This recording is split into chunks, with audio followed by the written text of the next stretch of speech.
Hello, my name is Farrell McKenna, General Manager at STCR. We are a retail technology company providing total solutions to grocers since 1967. Some grocers are reporting an increase in sales of 30% or more throughout the ongoing COVID-19 pandemic. What the headlines don't share is the increased challenges and expenses that come along with that. STCR has put together a 5-part podcast discussion with several grocers that are facing the COVID-19 pandemic head-on. We will focus on how self-service solutions such as self-checkout have benefited their operations. I'm joined by Ed Sepelak, STCR Sales Manager, Paul Berry, Toshiba Klein Executive, Roseanne Marabello, Chief Administrative Officer of Mandel Foods, Frankie George, member of Aurora Grocery Group, and Alex Perez, Supervising Director from the Guzman Group. I will now hand it over to Paul Berry to lead us through a number of questions. Thanks, Paul. Thanks, Phil. I appreciate it. So again, my name's Paul Berry from Toshiba. I first want to start off saying, thank you to STCR for putting the podcast together, for really reaching out to the grocers and helping them kind of get through the difficult time that we're having. But just as important, on behalf of everybody from Toshiba, we just want to thank the grocers that are helping produce this podcast. I know you guys are on the front line. We appreciate what you guys do.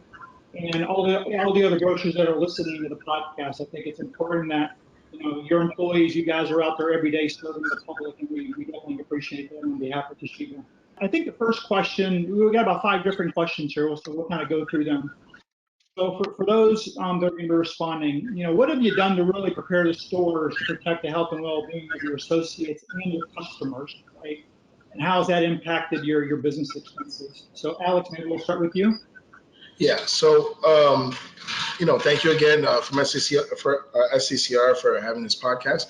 Now, obviously, this pandemic was something that none of us expected.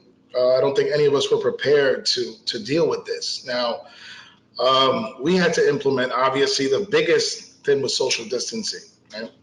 So, making sure that, we controlled crowds, that, we limited capacity.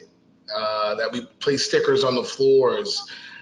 We use additional resources from our employees to try to, kind of educate our consumers as to where they should be, distancing themselves from associates, purchasing masks, sneeze guards on our registers. I mean, how did it affect our bottom line is, we're spending probably an additional 3 to 5% a week just on gloves, masks, sanitizing solution, and trying to source these items that, as we all know, are difficult to obtain because everyone, is trying to acquire these items. So we're paying premium for all these items. If you're lucky if you can get sanitizing solution. We paid up to $120 for a gallon of sanitizing solution.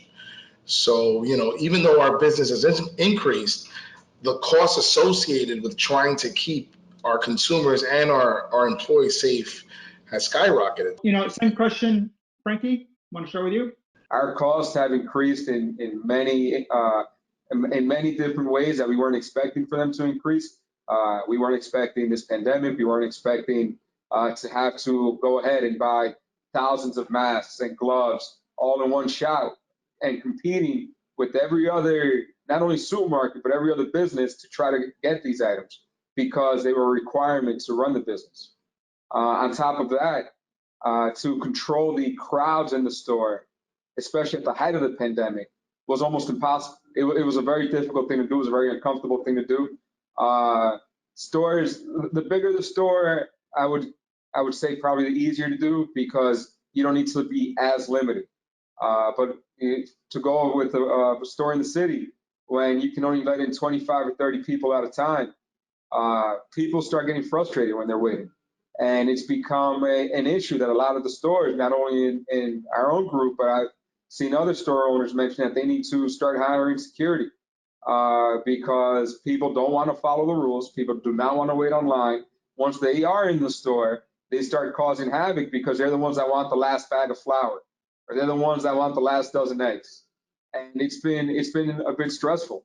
When it comes to the employees, we had a huge drop of employees, especially during the height of the pandemic, because they were just scared.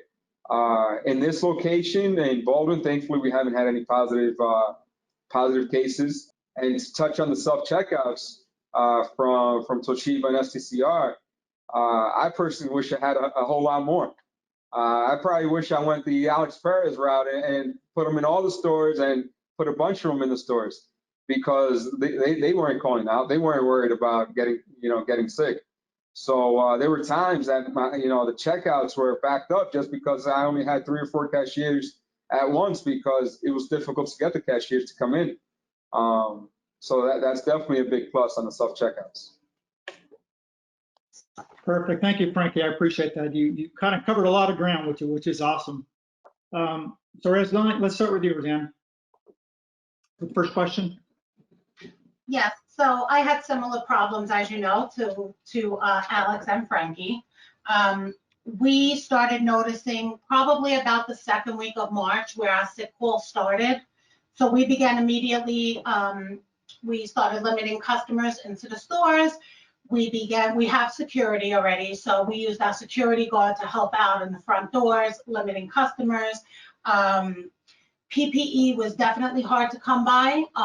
We worked with our UFCW, our local union, who provided masks and hand sanitizers by the gallon for our company, for all of our employees.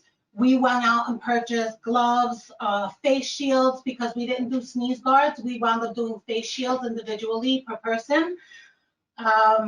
We also did 10% bonus for anybody who came to work to incentivize those who were actually showing up to our stores every day and risking their lives. An additional 10% above whatever their weekly pay is, and we've extended that twice since the pandemic continues to go on. We also hired a professional company to come and deep clean our stores weekly, so they touch every single inch of our stores. It's now costing us, just for the deep cleaning for 4 stores, $30,000 a month.